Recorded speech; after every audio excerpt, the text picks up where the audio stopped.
Hello, everyone, and welcome. My name is Abigail Abarbanel, and I've been a psychotherapist for almost 26 years. Welcome to this sixth episode of my series, Taking the Mystery Out of Therapy. In this particular episode, I'd like to focus on a couple of questions and comments that came from viewers who have been watching the podcasts. Usually, when somebody has a comment or a question, it means that other people have them too. So I thought it was worthwhile addressing them in this podcast. I call this particular podcast Questions, Answers, and Comments. And the particular topic I will cover have to do with validation practice and with alcohol, my particular stance on alcohol.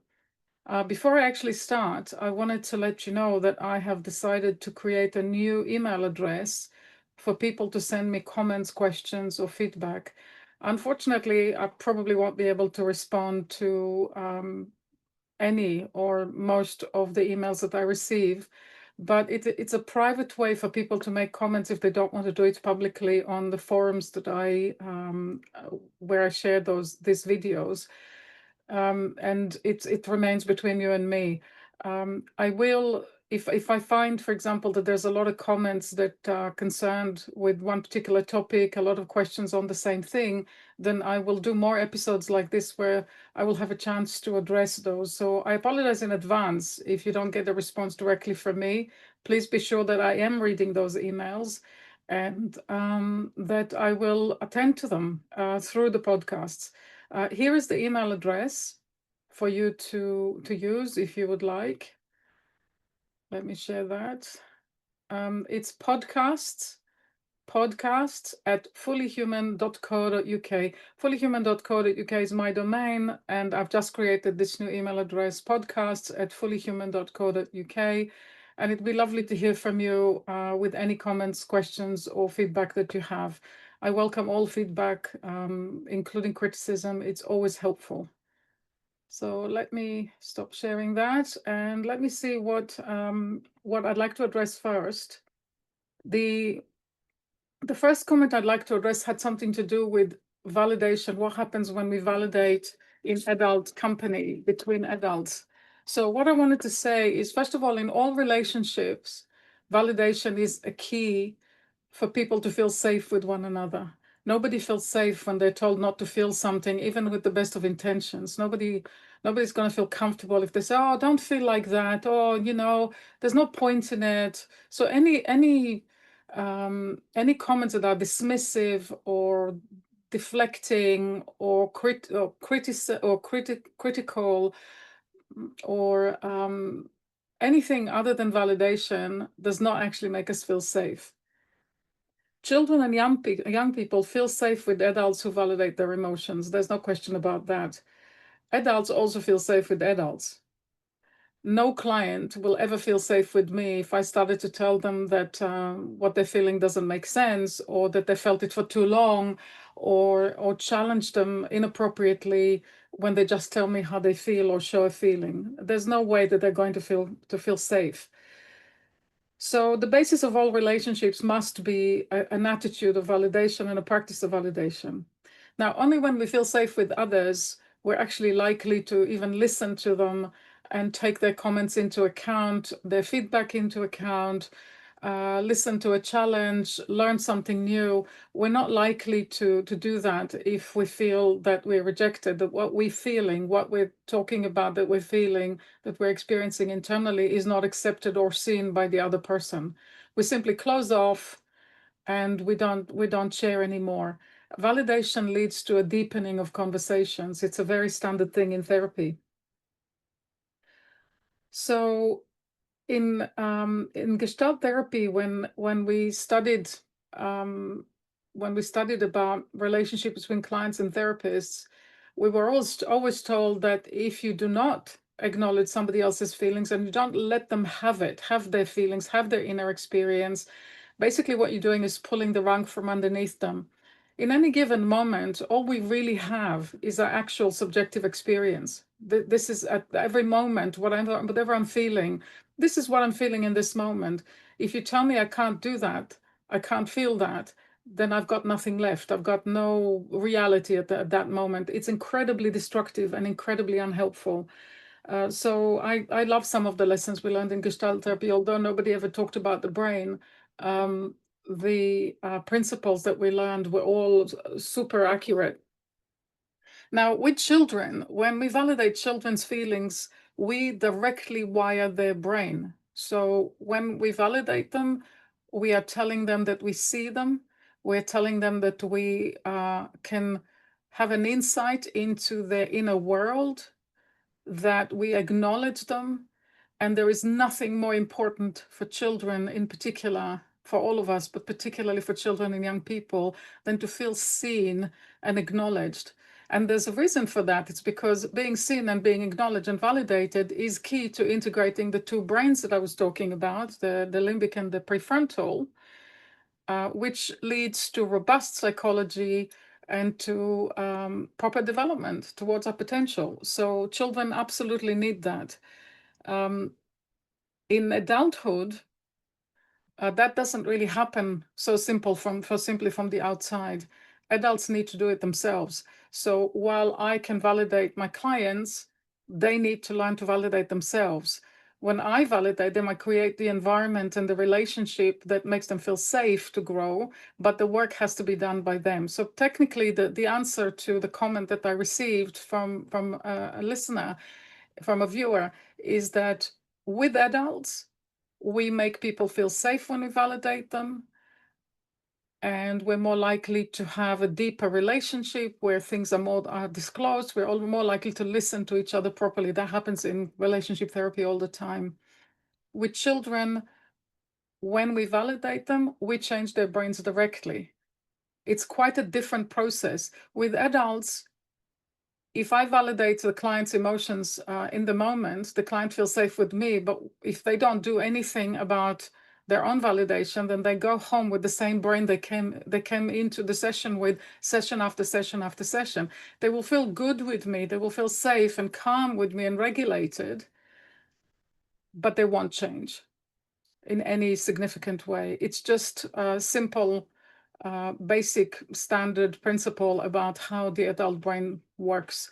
Whenever we want to learn something as adults, we know that it is more difficult than what we learned in childhood, which we feel is learned by osmosis. But what we mean by osmosis, we mean that it's just simply wired from outside directly, and that's what happens also with validation.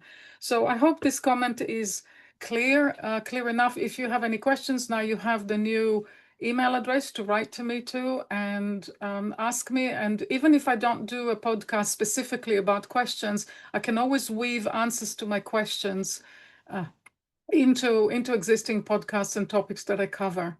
So write to me to podcasts@fullyhuman.co.uk. So the second topic is kind of interesting. A lot of people think it's a sensitive topic, but I don't think it's a sensitive topic. I never thought it was. And that's the question of alcohol. So I don't know how many of you have know or remember that I said that I make complete abstinence from alcohol a condition for seeing me for therapy. Not all therapists do that, and some people might think this is a bit extreme, but I have very, very good reasons for doing that. I do explain that on my website, but I thought it might be worth explaining here as well. Alcohol is normalized in our society. Everybody thinks it's absolutely fine to drink, that there's absolutely no problem with that. And people who are not alcoholic, who are not dependent on alcohol, think it's absolutely okay and there's nothing wrong with drinking. But I still make it a condition. So let me explain why I do that. So alcohol affects the prefrontal cortex even in very, very small quantities. This is why the law prohibits people from driving, even with very low blood alcohol levels. Pilots can't have any at all. If a pilot's caught with any alcohol in their blood, they basically get the sack. When the prefrontal cortex is compromised, people are less likely to be aware of their surroundings and of themselves. They are less regulated, and they can be prone to making very, very impulsive decisions. So they feel something, get angry with somebody on the road, like somebody did to me the other day. I was driving perfectly fine in my lane, and somebody didn't like the look of me, and they decided to just cut me in a really aggressive way, and nearly had a car crash because of it. That person was, whatever it was that was going on for them, was angry, clearly did not make a sensible decision when they did that. This could have caused an accident. They could have caused us to be hurt, but also other people on the road, including children. It doesn't really matter. Once you make an impulsive decision with driving, you don't know what the consequences are going to be. So when we have any amount of alcohol in the brain and it compromises our higher functions in the prefrontal cortex, we are not able to regulate ourselves properly. We can't regulate our emotions or our behavior. And so we can make really bad decisions, impulsive decisions. We also lose our empathy and our concern for others. And that's an example, the example I gave about the driver who cut me in this really, really aggressive way. He or she wasn't thinking about any consequences, or did not, at that moment, it did not cross their minds to have any concern for me or even for themselves. So empathy goes out the window when the PFC is compromised, the prefrontal cortex is compromised. Also, our response times are slower, and we think and process information much slower, and with more and more alcohol, it becomes more and more impaired. So if you look at all the qualities that I described that the prefrontal cortex enables us, imagine that when you have a bit of alcohol in your system, all of this begins to be compromised. So so that's why not to do it. But there's another thing I wanted to say about that that's really, really important. A lot of people have told me over the years that, oh, they just drink a little bit on the weekend or at the end of the day after they've had a long day and a busy day at the office and they were stressed, and they're drinking just to relax, to chill. But the truth is, people are not actually relaxing. The only thing that actually happens is their awareness of their feeling is weakened. And along with their ability to inhibit or regulate their feelings, they are not aware of them, because the prefrontal cortex is the part of our brain that makes us aware of what it is that we're feeling. When we think about, when you observe somebody, when you watch somebody who is actually intoxicated, actually drunk, you can see, everybody can see that they're expressing emotions and behaving emotionally in an uninhibited way. Whatever feelings are going to surface depends on what is inside the person's brain and what unfinished business, unintegrated stuff they've got. The point is, though, is that they feel everything, even intensely. They just don't realize it. And that gives them the illusion of relief from difficult feelings, or the freedom to express feelings they normally would inhibit or suppress. I know that there are people who are more affectionate when they drink, or people who are more angry when they drink. Sometimes we used to call it personality change. That people who are normally one way, they have a bit of alcohol in them and suddenly their personality changes. This is a result of lack of inhibition, that the prefrontal cortex no longer regulates them and they just out with it. It can feel really nice and liberating, but it isn't what I would think of as relaxing. It's actually simply the lack of awareness and the lack of inhibition and regulation. When children look into the eyes of an adult, they need to see the prefrontal cortex reflected in the eyes. Now, that's going to sound very strange. How do you see a part of the brain reflected in the eyes? But if you think about the prefrontal cortex as the place where we regulate our consciousness, which is scientifically the case, and the part of our brain that gives us the sense of presence and the ability to attune to others and to be compassionate and to be caring and considered about them. Imagine that that's not there. So we see that through the eyes. When somebody is caring, when somebody really attends to you, you can look in the eyes and you can see that. But when somebody drinks even a little bit, the eyes go. That seems to go, because the prefrontal cortex starts to go to sleep, basically. That disappears from the eyes. Whenever a child looks in the eyes of an adult and they don't see those qualities, they don't see the prefrontal cortex, it's absolutely terrifying. There's no question that seeing a parent or significant adult drunk, completely drunk, is petrifying to a child and confusing. But even in small quantities, it's still a problem for a child. Children need to see that presence of the adult there all the time, whenever they interact with an adult. So I recommend that adults don't drink at all. I mean, why would you want to drink anyway? But adults who have any relationship with children must never drink, especially not around the children. So why do I require people to become abstinent and completely not drink at all? Nothing, not even a glass of wine over dinner once a month, is because therapy is about changing the architecture of the brain in a particular way, and we need the prefrontal cortex to be completely available all the time. Anyone who drinks even a little bit here and there disables or impairs the prefrontal cortex, which means that for that amount of time that they're under the influence of alcohol, even a little bit, they're not present. They are not able to do the integration work. Why would anybody want to slow down their therapy work or their, if you want to call it their developmental work, the growth? I'm an ethical person. I'm not particularly keen on people coming to see me privately, paying a lot of money and not getting the results they need in the minimum amount of time that they can possibly achieve it. There is absolutely no reason to slow this down. Why would anybody want to do that? So because I am ethical and I don't want people just coming to session after session after session and not growing at the pace that seems like is right for them, I'm not comfortable with that. So I just basically say, no, if you want to see me, no alcohol. So far, so good. Of course, the people who do decide to see me are the people who agree to that. I don't know about the people who don't, because maybe they see that on my website and they just decide not to contact me. But I do ask people, please ask yourself if you have resistance to that. What is it that you resist? What part of you, which part of you says I must drink, or I this is ridiculous, or I don't want to not drink at all? What is it? Why is it so important to put toxin into your head?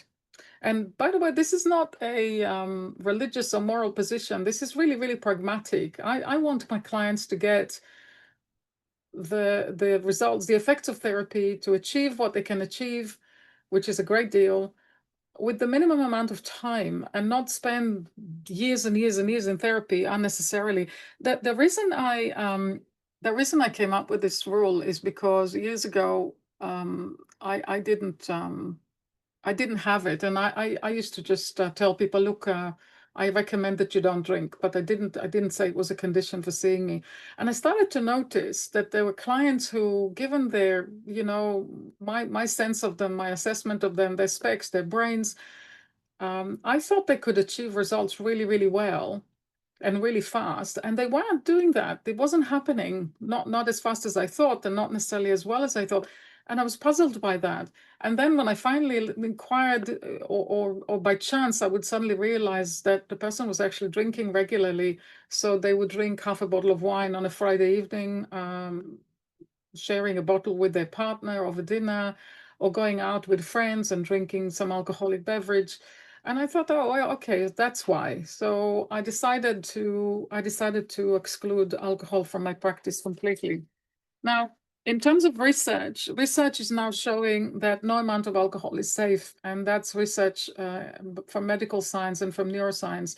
There is no amount of alcohol that is safe. Anybody who wants to get any benefit from whatever grapes can give us, and I think the skin of the grapes has something really useful, especially the red grapes. This can be consumed in other forms. There are tablets. You can just eat grapes if you want, but the alcohol has no benefit at all. So, of course, in large quantities, alcohol is implicated in dementia, liver problems, and pancreas problems, potentially cancer, all kinds of stuff like that. So this is not intended to frighten people, and people probably read the same things I'm reading. There is something about there's something about people who have been drinking for very, very long periods of time and who stopped. And so I have come across that through secondhand stories of people who are members of AA. And they've been telling me of people who come to AA and who are definitely clean, who have not been drinking for years. They're totally, totally dry and clean. but they seem to not be changing. They seem to be repeating the same stories over and over again. I actually have met 1 or 2 clients like that way back before I knew what I know now. And what I now know and understand is that in large quantities and regular drinking over a long period of time, I think probably impairs the neuroplasticity that we need in order to change the brain. So there's nothing more tragic than somebody who stopped drinking, goes to AA, and really wants to change and grow, but they can't because their brain won't let them. So that's really, really sad. So I really encourage everybody to just don't drink. I know the alcohol industry won't like it. Scotland is where I live is a big exporter of whiskey, so I apologize to the entire industry. But what you're selling is something that is harmful to people, so I'm not going to hold back about that. Of course, the decision is personal. It's up to each person, but I insist that this is the rule that I have. So no alcohol for my clients. If you're going to do this integrative work and start to validate your feelings so that you begin to change, then I recommend that you consider avoiding alcohol as well.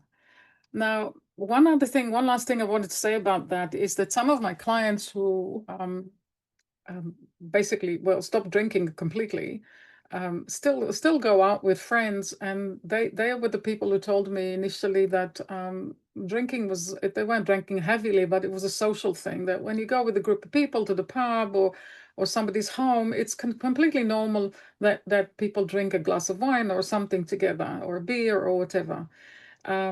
My clients obviously don't drink, so they said many clients came back with a story that they were out with friends, including young people, including males, not just females, going out with people, regular friends that they see regularly, and they suddenly don't drink.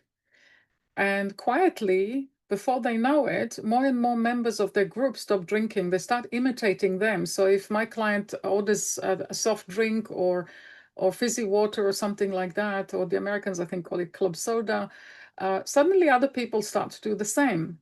And there's not a lot of discussion about it. It just kind of happens. So I'm thinking human groups are, well, mostly limbic. And if somebody sets a trend, then others follow. And I also wondered, is it a kind of a relief for people to say, well, I don't really want to drink, but I feel like I have to because that's what everybody else does. So if one member of a group it behaves differently, it's like they give permission to others to behave differently too. So it's just interesting. I've heard stories about this from clients. So there is that social aspect of it too, but you can be the trendsetter. You don't have to be a follower of what the group norms are. You need to do what is right for you. So last comment, I'll just repeat that the prefrontal cortex need to be open and available and free from all distractions and all toxins, and definitely free from alcohol, so that it's available to you to validate all of your emotions so that you can integrate as robustly and as quickly as possible. I hope you get something useful out of this recording, and I will see you next time. Please write to me to the new email address. I'll just share it again. If you wanted to make any comments or ask any questions or give me any feedback, podcasts@fullyhuman.co.uk. I look forward to seeing you next time.